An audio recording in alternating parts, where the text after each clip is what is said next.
High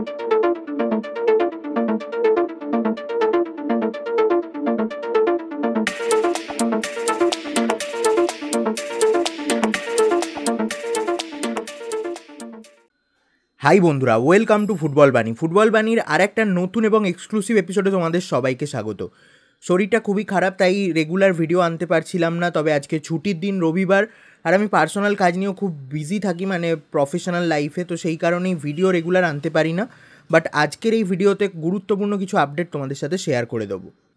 এই last 1 উইকে Indian ফুটবলের সবথেকে বড় বড় আপডেটগুলো তোমাদেরকে একই ভিডিওতে জানিয়ে দিচ্ছি, তাই ভিডিওটা একদমই স্কিপ না করে পুরোটা দেখো। আশা করছি তোমাদের ভালো লাগবে।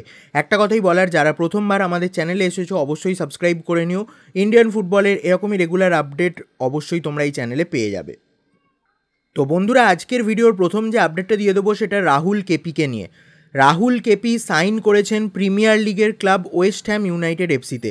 হ্যাঁ বন্ধুরা, ওয়েস্ট হ্যাম ইউনাইটেড এফসিতে সাইন করেছেন রাহুল কেপি। তবে প্রিমিয়ার লিগে খেলবেন না, খেলবেন দ্য সকার টুর্নামেন্ট। ইউএসএতে হয় এই দ্য সকার টুর্নামেন্ট, যেটা একটা 7 সাইড টুর্নামেন্ট, যেখানে ছোট মাঠে ছোট গোলপোস্টে খেলা হয়। 20 মিনিট করে প্রতিটা হাফ হয়। তো এরকম একটা টুর্নামেন্টে কিন্তু অংশগ্রহণ করতে চলেছেন Rahul KP premier league club west ham ইউনাইটেডের হয়ে। তো এই টুর্নামেন্টে রাহুল কেপি, আগুয়েরো, ন্যানি, এই সমস্ত বড় বড় ফুটবলারদের মুখোমুখি হতে চলেছেন। অবশ্যই এটা একটা ভালো খবর ইন্ডিয়ান ফুটবলের জন্য। তো ওয়েস্ট হ্যাম ইউনাইটেডের প্রিমিয়ার লিগ স্কোয়াডে না থাকলেও দ্য সকার টুর্নামেন্টে কিন্তু ভারতের একজন প্রতিনিধিত্ব করতে চলেছেন। এটা অবশ্যই ইন্ডিয়ান ফুটবলের রেসপেক্টে একটা ভালো খবর। তো এর পরবর্তী যে আপডেটটা দিয়ে দেবো সেটা আর্মান্দো সাদিকুকে নিয়ে। 33 বছর বয়সে এই আলবানিয়ার স্ট্রাইকার আর্মান্দো সাদিকু লাস্ট সিজনটা এফসি গোয়ার জার্সিতে খেলেছিলেন, যেখানে 24টা ম্যাচে 10টা গোল, 2টো অ্যাসিস্ট করেছিলেন।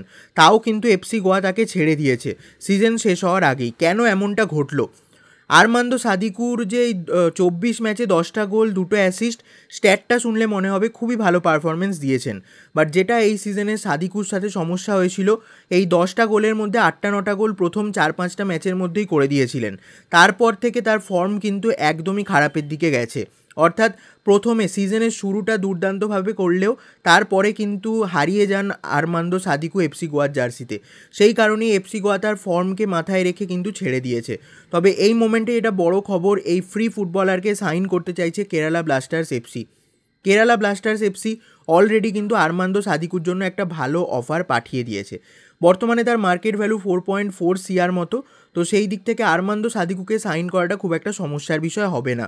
তো দেখা যাক কেরালা ব্লাস্টার্স এফসি এই ডিলটাকে ক্র্যাক করতে পারে কি না। তোমাদের কি মতামত সাদিকুকে নিয়ে অবশ্যই কমেন্টে জানিও। এর পরবর্তী যে আপডেটটা দিয়ে দেবো কেরালা ব্লাস্টার্সেরই ফুটবলার রুইভা হর্মিপামকে নিয়ে।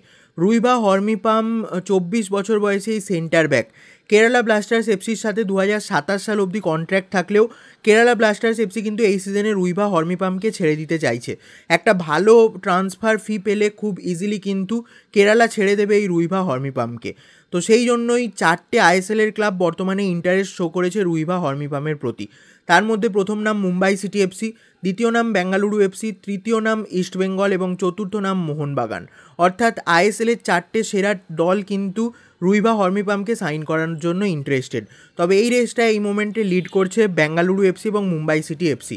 এই দুটো ক্লাব কিন্তু বর্তমানে অল আউট যাচ্ছে রুইভা হর্মিপামের জন্য। তবে ইস্টবেঙ্গল আর মোহনবাগানেরও নজর আছে, তারাও কিন্তু ইন্টারেস্ট শো করেছে এই রুইভা হর্মিপামের প্রতি। দেখা যাক কেরালা ব্লাস্টার্স এফসি ছেড়ে রুইভা হর্মিপাম কোন ক্লাবে জয়েন করেন, নাকি কেরালা ব্লাস্টার্স এফসি রেখে দেয় রুইভা হর্মিপামকে, সেদিকে অবশ্যই আমাদের নজর রাখতে হবে। অন্যদিকে ইস্টবেঙ্গল ইন্টারেস্ট শো করেছে এফসি গোয়ার 29 বছর বয়সী ডিফেন্ডার নিম দর্জি তামাংয়ের প্রতি। নিম দর্জি লাস্ট সিজনটার আইএসএলে মাত্র 8টা ম্যাচে পার্টিসিপেট করেছিলেন এফসি গোয়ার জার্সিতে। এফসি গোয়ার সাথে 2026 সাল অবধি কন্ট্র্যাক্ট আছে এবং বর্তমানে তার মার্কেট ভ্যালু 80 লাখ টাকা। তবে এফসি গোয়া কিন্তু ছেড়ে দিতে চাইছে এই নিম দর্জিকে, এবং একটা ট্রান্সফার ফি যদি ভালো অ্যামাউন্টের পায় তাহলে নিম দর্জিকে কিন্তু ছেড়ে দেবে এফসি গোয়া, এবং সেই কারণেই ইস্টবেঙ্গল ইন্টারেস্ট শো করেছে এই নিম দর্জির প্রতি। দেখা যাক এই ডিলটা কতটা এফেক্টিভ হয় ইস্টবেঙ্গলের জন্য। ডিলটা যদি সাইন হয়, তোমাদের কি মতামত? ভালো সাইনিং হবে নাকি অ্যাভারেজ সাইনিং, সেটা অবশ্যই নিচে কমেন্ট সেকশানে জানিও। তো বন্ধুরা, এর পরবর্তী যে আপডেটটা দিয়ে দেবো রাহুল ভেকেকে নিয়ে। বেঙ্গালুরু এফসির 34 বছর বয়সী ডিফেন্ডার রাহুল ভেকের প্রতি 2 কলকাতা জায়ান্টই ইন্টারেস্ট শো করেছে, আগেও তোমাদেরকে জানিয়েছিলাম। ইস্টবেঙ্গল এবং মোহনবাগান দুটো ক্লাবই কিন্তু রাহুল ভেকেকে নেওয়ার জন্য অল আউট যাচ্ছে। তবে এই মোমেন্টে যেটা ব্রেকিং আপডেট, বেঙ্গালুরু এফসি ইস্টবেঙ্গলের প্রথম অফারটাকে রিজেক্ট করে দিয়েছে রাহুল ভেকের জন্য। তবে ইস্টবেঙ্গল আবারও একটা ভালো অফার প্রিপেয়ার করছে রাহুল ভেকের জন্য। তো দেখা যাক ইস্টবেঙ্গল রাহুল ভেকেকে সাইন করাতে পারে কিনা। তবে অলরেডি মোহনবাগানের তরফ থেকে একটা লোভনীয় প্রস্তাব দেওয়া হয়েছে বেঙ্গালুরু এফসিকে, অর্থাৎ হিউজ অ্যামাউন্টের একটা ট্রান্সফার ফি কিন্তু অফার করেছে মোহনবাগান সুপার জায়ান্ট। দেখা যাক রাহুল ভেকের পরবর্তী ডেস্টিনেশন কী হয়, সেদিকে তো অবশ্যই আমাদের নজর রাখতে হবে। লাস্ট সিজনটা খুবই ভালো গেছে রাহুল ভেকের জন্য বেঙ্গালুরু এফসির হয়ে। বেঙ্গালুরু এফসির হয়ে 2026 সাল অবধি কন্ট্রাক্ট আছে, তো বেঙ্গালুরুও চাইছে না খুব একটা রাহুল ভেকেকে ছেড়ে দিতে। তবে যদি বিশাল বড় কোনো অফার আসে তাহলে অবশ্যই বেঙ্গালুরু এফসি কনসিডার করবে। সেই কারণে ইস্টবেঙ্গলের ভালো অফারটাকেও কিন্তু রিজেক্ট করে দিয়েছে বেঙ্গালুরু এফসি। তবে মোহনবাগানের অফারটা আরও বেটার, তো সেদিকে এখনও ভাবনা চিন্তা করছে বেঙ্গালুরু এফসি। দেখা যাক পরবর্তী আপডেট কী বেরিয়ে আসে, সেদিকে তো অবশ্যই আমাদের নজর রাখতে হবে। তোমাদের কি মতামত, রাহুল ভেকে বেঙ্গালুরু এফসিতেই থাকবে নাকি ইস্টবেঙ্গল বা মোহনবাগানে যাবে, সেদিকে অবশ্যই আমাদের কমেন্ট সেকশানে জানিও। তো আজকের এই ভিডিওতে এতটাই থাক। ভিডিওটা ভালো লাগলে অবশ্যই একটা লাইক করে দিও, বন্ধুদের মধ্যে শেয়ার করো, আর চ্যানেলে প্রথমবার এসে থাকলে চ্যানেলটাকে সাবস্ক্রাইব করে বেল বাটনটাকে টিংটং করে দিও। তো চলো বন্ধুরা, আজকের মতো ভিডিওটা এখানেই শেষ করছি। দেখা হবে আবার পরবর্তী এপিসোডে, ততক্ষণের জন্য টাটা।